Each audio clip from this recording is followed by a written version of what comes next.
नमस्कार, सहज सुगरणमध्ये आपले स्वागत आहे। इथे मी आज काजू मसाला दाखवणार आहे। काजू मसाला असू दे किंवा काजूची करी बनवायची झाली तर आपल्याला इथे ढाबा आणि हॉटेल्सच आठवतात, पण आज मी तुमच्यासाठी घरच्या घरी कमी साहित्यात कमी वेळेत आणि चमचमीत असा काजू मसाला दाखवणार आहे। तरी खूप साध्या पद्धतीने मी इथे ही भाजी तयार केलेली आहे। ही भाजी खाल्ल्यानंतर आपण हॉटेल्स आणि ढाबे विसरूनच जाल। तर इथे मी आज तुम्हाला गॅरंटी देते की ही रेसिपी भरपूर टिप्ससह मी शेअर केलेली आहे, ती शेवटपर्यंत तुम्ही पहा।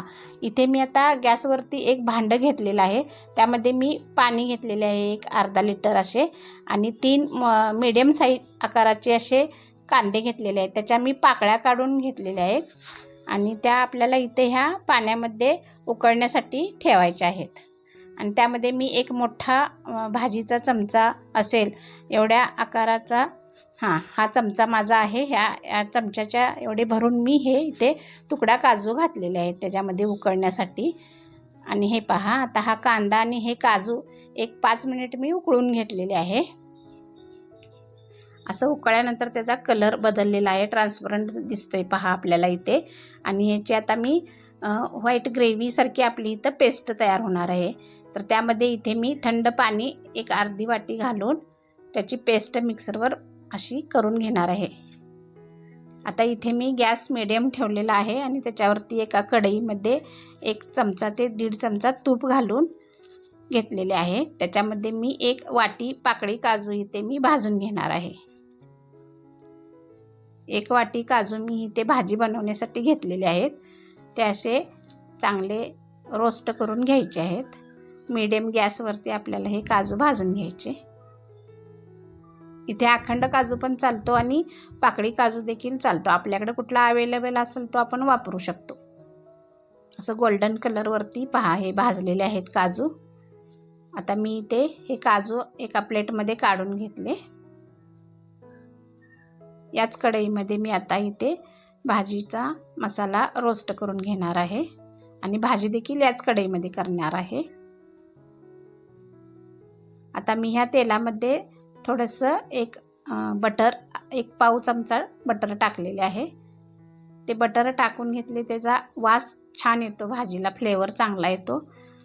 आणि ह्यामध्येच मी आता इथे हे जरा गरम झाल्यानंतर 1 चमचा जिरे टाकलेले आहेत फोडणीसाठी, 2 विलायची टाकलेल्या आहेत आपल्या नेहमीच्या, 1 तेजपत्ता आणि 2 दालचिनीचे तुकडे टाकलेले आहेत, असे मोठ्या साईजमध्ये आहेत। हे खडे मसाले टाकल्यामुळे आपल्या ह्या फोडणीला खूप छान असा सुगंध येतोय। इथे मी 2 मीडियम साईजचे कांदे बारीक चिरून घेतलेले आहेत।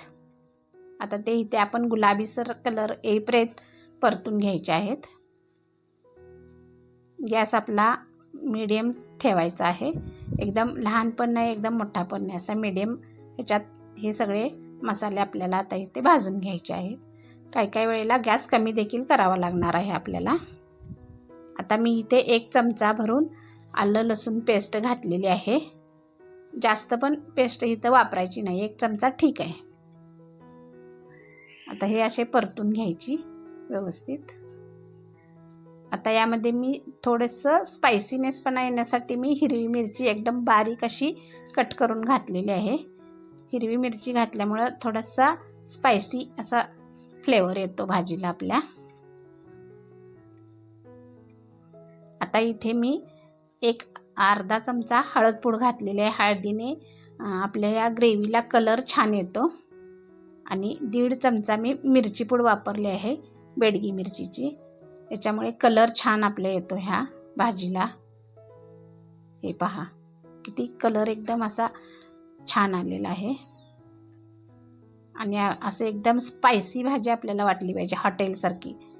आता याच्यामध्ये मी ड्राय मसाले घातला आहे, तो धनेपूड 2 चमचे इथे मी घातल्या, 1 चमचा जिरेपूड, ते आता आपण इथे परतून घ्यायची थोडीशी हलवून।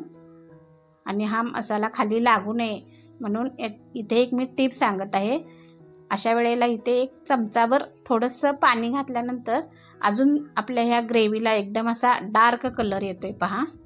अगदी थोडंसं 1 चमचाच पाणी घातलेलं आहे, त्याच्यामुळे इथे असा मसाल्याला ह्या डार्क कलर देखील आलेला आहे आणि तेल देखील सुटतं इथून पुढं भाजीला आपल्या। हा पहा कसा कलर आलेला आहे. इथे मी आता मीडियम साईजचे 2 टोमॅटोची ग्रेव्ही घेतलेली आहे. ती ग्रेव्ही चांगली अशी परतून घ्यायची आहे. त्या ग्रेव्हीचा असा कचवट वास जाईपर्यंत इथं मी ग्रेव्ही परतून घेतलेली आहे टोमॅटोची. आणि कलर देखील बघा अजून आपला तसाच राहिलेला आहे. आता इथे मी चवीपुरते म्हणजे ह्या मसाल्याला आणि भाजीला पुरेल असं 1 चमचा मी मीठ घातलेलं आहे.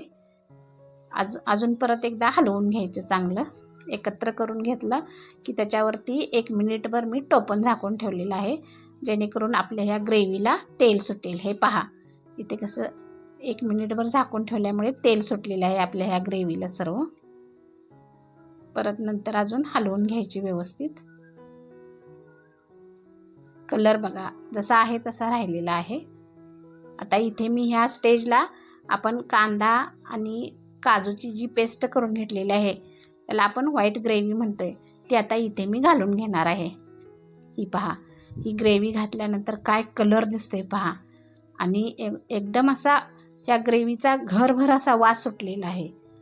एकदम साधी आणि सोपी रेसिपी आपण करून टाकल्या, काजू मसाला. तर पटकन अजून कोणी सहज सुगरणला सबस्क्राईब केले नसेल तर सबस्क्राईब करा आणि जास्तीत जास्त लोकांना ही रेसिपी शेअर करा.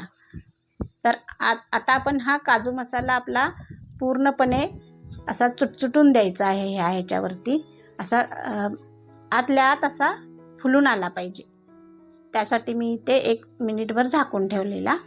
आता हे 1-2-3 मिनटानंतर पाहिला आपण. हा पहा मी म्हटलं तसा एकदम ह्याचा मलईदार असा ह्याची ही मसाल्याची ही ग्रेव्ही झालेली आहे पहा. आणि असं चुटचुटते तसं चुटचुटून आल्यानंतर मग आपण ह्याच्यात हे आपले गोल्डन ब्राऊन कलरवर परतून घेतलेले काजू घातलेले आहेत आणि त्यातलेच थोडेसे काजू मी वरती सर्विंगसाठी ठेवलेले आहेत. अजूनही या रेसिपीमधली एक स्पेशल टिप म्हणजे मी इथे किचन किंग मसाला 1 चमचा किंवा 1.5 चमचा असा आपण वापरलेला आहे. आणि ही कसुरी मेथी आहे, ही रोस्ट करून मी हातावरती चोळून घेतलेली आहे.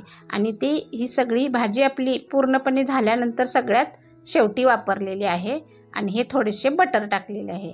तर ही आपली टीप आहे ह्या भाजीची, कारण शेवटी घातल्यामुळे ह्याचा फ्लेवर आणि वास एकदम छान लागतो आपल्याला खात असताना. इथे मी घरची साय फेटून बनवलेले हे फ्रेश क्रीम वापरलेले आहे. इथे मी आता 3 चमचे फ्रेश क्रीम टाकून घेतले. ह्याच्यामुळे आपल्या ह्या भाजीला रिचनेसपणा येतो काजू मसाल्याला. हे पहा.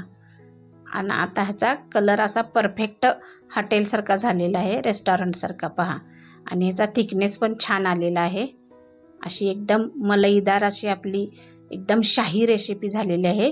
आता याच्यावरती मी थोडीशी कोथिंबीर टाकून घेतलेली आहे. आता हे हलवून आता मी सर्व करणार आहे भाजी.